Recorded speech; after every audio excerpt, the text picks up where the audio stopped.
and I don't sleep, but the time morning comes, my life is different. Period. I'm gonna fix my life in one night. Honestly, this is the one Tio Talks you need. Grab your pen, grab some tea, some popcorn, and a notepad. Or Apple Pencil, a writing utensil, because you're gonna want to write this down. Because I'm so confident that if you follow these steps, you will literally change your life. You will be unrecognizable. Oh, you will be her, you will be him. So that being said, let's hop right in. Hey guys, welcome or welcome back to another episode of Tio Talks. Today I'm gonna be giving you tips and tricks that have worked for the people, some of the most successful people that I know in my life, and I know some really cool people, and I just want to share the tips and tricks with you guys to reinvent yourself, to beat procrastination.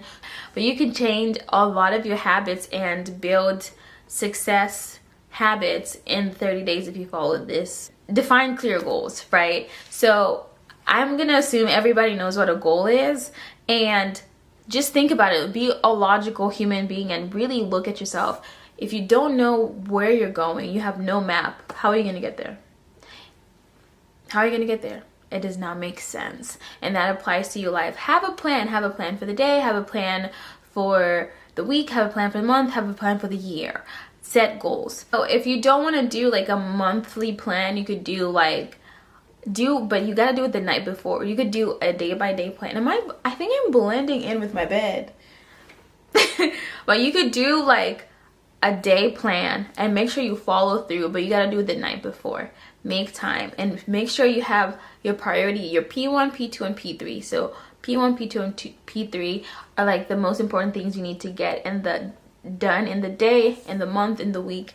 Eliminate distractions. Now, a lot of people have different distractions, but for most, I will say, if I can generalize, I would say a lot of us young people, like I want to say millennials, Gen Z, are distracted by their phones, whether it's checking emails, whether it's looking at social media, whether it's just chatting on the phone.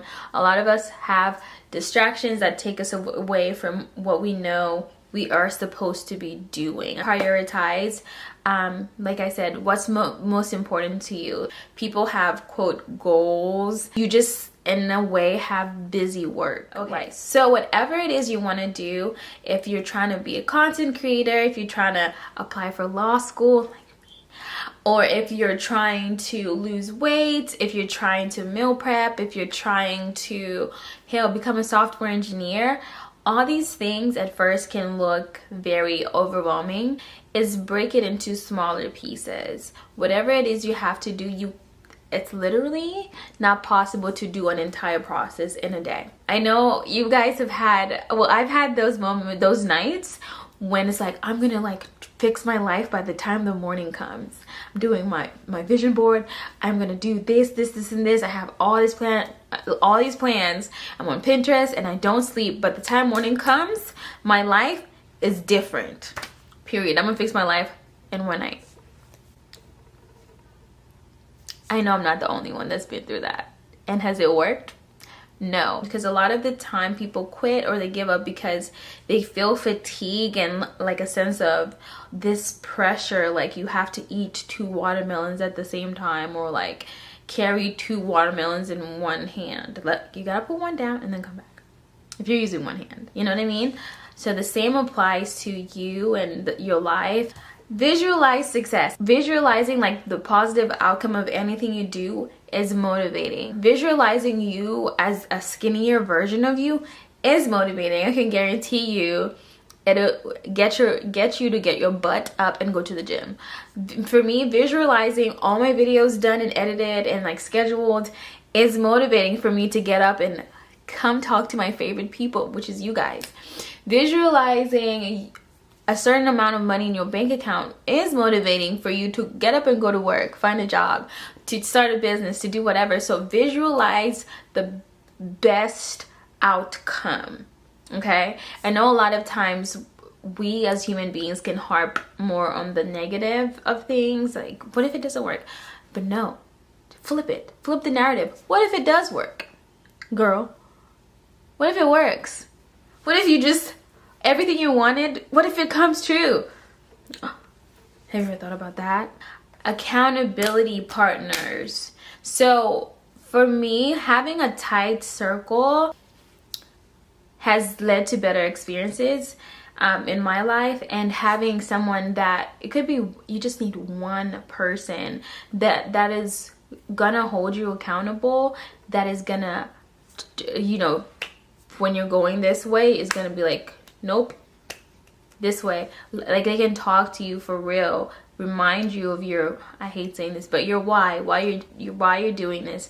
Everybody needs somebody. So get you a person that you can really trust with, like, your goals and your dreams and what you're looking to achieve. And if you don't have an accountability partner, you better be disciplined and not just count on motivation. I would say this one is a little tough, even for me, and even from the most influential people in my life, which is learn from your setbacks are meant to propel you to do better next time. The next time you do it, guarantee you're gonna do it a little bit faster and a bit better, because you know, I can't talk, but because you know what not to do. Knowing what not to do is just as important as knowing what to do. Hashtag Tio Talks. A lot of times when we're trying to reinvent ourselves and become a better version of ourselves, we want to achieve all these things, these amazing things, to become better people and contributing members of society. I think we may neglect ourselves as far as self-care. And for me, self-care is like physical. I try to look very good, very clean, very put together all the time because it helps me mentally. But I think self-care is not just always like outward, also like your mental health. And when you're going through a new process and trying to become something different, it may impact your mental health, your stability, like what you're trying to do. Know your cues, know when you're getting fatigued, really listen to your body, know when to be like, oh, I need to chill for the next hour. It's okay to rest. So I'm just gonna say this, it's okay to rest. Even when you're on a journey to reinvent yourself and beat procrastination, it's okay to rest. Only when you can't go anymore. Because a lot of times I found myself being like, oh, I'm just resting, and then rest for the entire day and not do anything. So it's very important that I'm going to stress this throughout this video, discipline. You know, if you're disciplined, you can be like, hey, if I still feel like this in the next hour, then I really need to stop. You know, most likely if you keep going in that next hour, you're not going to feel like that. You're going to keep going and you're going to complete your task. But if you keep going that hour and you feel worse or the same, then please rest. Not stop. Just simply rest. Okay? And don't get distracted while you're resting. Don't get too high on your highs and do not get too low on your lows. Right? So celebrate your wins and also learn from your setbacks. That's what that saying means to me. All right, moving forward, last but not least, right? So you have to do this regularly though, if you want to see like a change in 30 days or in whatever time period you're giving yourself. I would say at the end of each day, look at your progress. Like, did I complete everything I said I would do today? Was I true to my word? Was I distracted? And fix it tomorrow. Assess your progress and make adjustments as needed, you know? Reinventing yourself it's not gonna be linear, just like I keep talking about in most of my videos. No change is linear, look. But it's gradual. You gotta be consistent, disciplined, and most importantly, have positive habits, have a positive mindset, have a growth mindset. And if you literally do everything I said, you will be well on your way and you will thank me later. But the thing is, you have to do it. You have to make a decision. You have to decide. I can't do it for you. Oprah can't do it for you. The president, the government certainly will not do it for you. You have to do it. You have to decide and you have to act on it immediately. You have 30 days. I want to see a comment back saying, oh my gosh, Tiange, I decided and I was consistent and I had positive attitude and I you know, divided and conquered. I, you know, broke my problems down into little things, and I am so much further than I was. Those are the types of comments I want to see. But it won't happen if you don't move. You gotta move. Like Nike, just do it. And also, before I go, I want to remind you that you're a star. There's nothing wrong with you, but you can always make improvements to your life, to everything you do. You could always make improvements. Keep shining. I love you, and I'll see you next time.